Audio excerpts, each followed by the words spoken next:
and speak to them with respectful words. ابو کے لیے کیا لفظ بولنے؟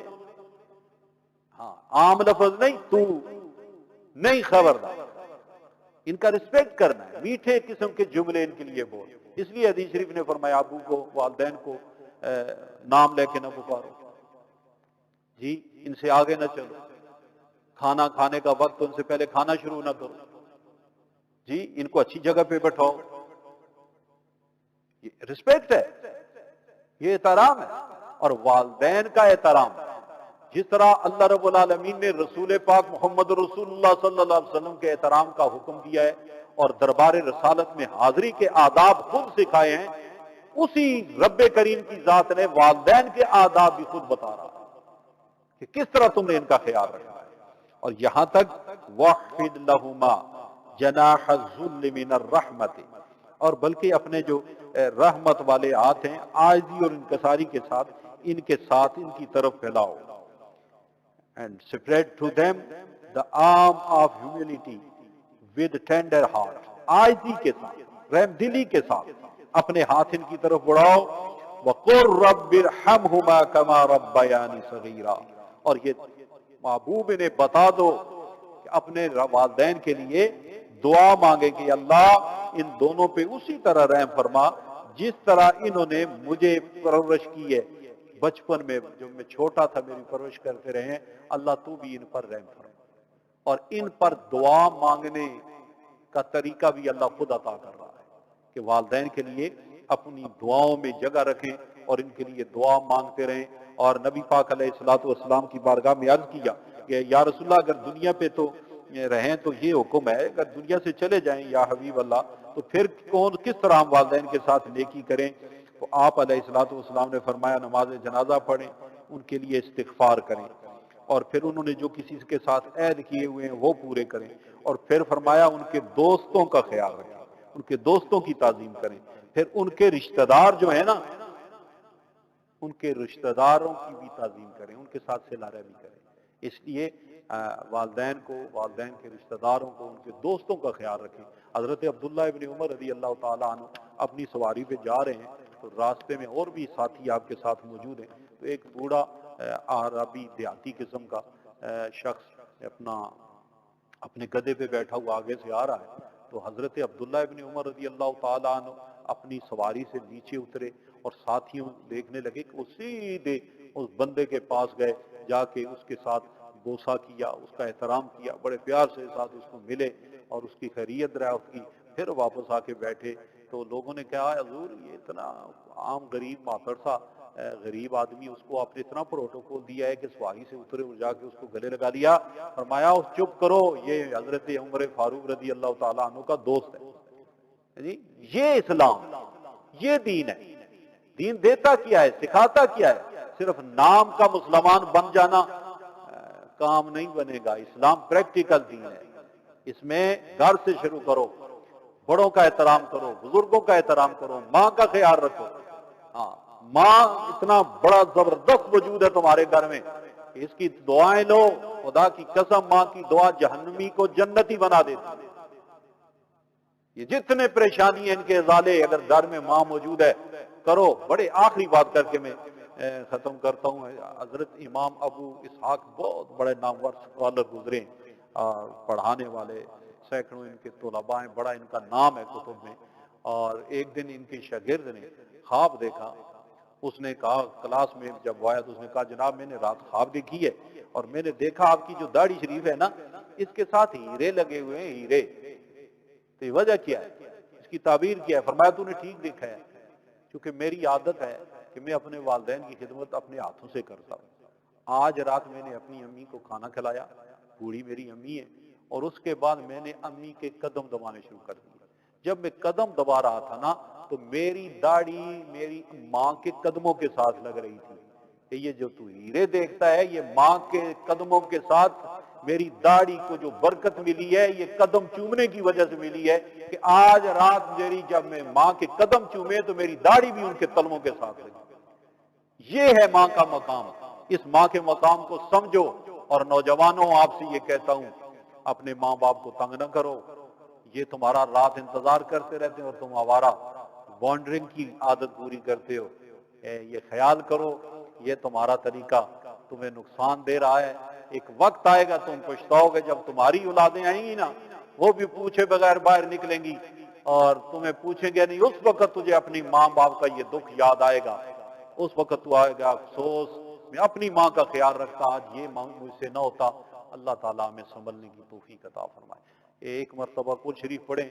جتنی مائیں اس وقت تک ماں باپ دنیا سے جا چکے ہیں ان کی مغفرت کے لیے دعا کرتے ہیں. بسم اللہ الرحمن الرحیم. قل هو اللہ احد اللہ الصمد لم یلد ولم یولد ولم یکن له کفوا احد بالحق انزلناه وبالحق نزل وما ارسلناک الا مبشرا ونذیرا. آمین. اللهم صل وسلم وبارک علی سیدنا محمد وآلہ وصحبہ اجمعین یا رب العالمین یا اکرم الاکرمین. ربنا ظلمنا انفسنا وان لم تغفر لنا وترحمنا لنکونن من الخاسرین. رب العالمین اپنے کرم فضل سے گزرے ہوئے لمحات قبول فرما. وسیلہ قرآن کا لے کے تیرے حضور بیٹھے ہیں کمی کوتاہی معاف فرما. جو بیان صحیح ہوا اللہ ان لوگوں کے طفیل قبول فرما جن کے درس سننے اور سنانے قبول ہو رہے ہیں. اللہ اس سے زمانے کو ہدایت عطا فرما. جنہیں قرآن سے ہدایت مل کے اپنی دنیا آخرت سنوار لیتے ہیں ان میں ہم سب کو شامل فرما. الہ العالمین ہمارے بیماروں کو شفا عطا فرما. ہماری دعائیں قبول فرما. مولک امراض سے نجات عطا فرما.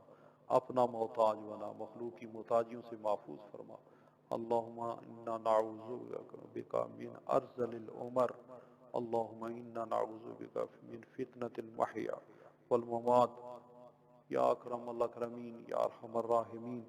جو پڑھا ہے اسے اپنی بارگاہ میں قبول فرما.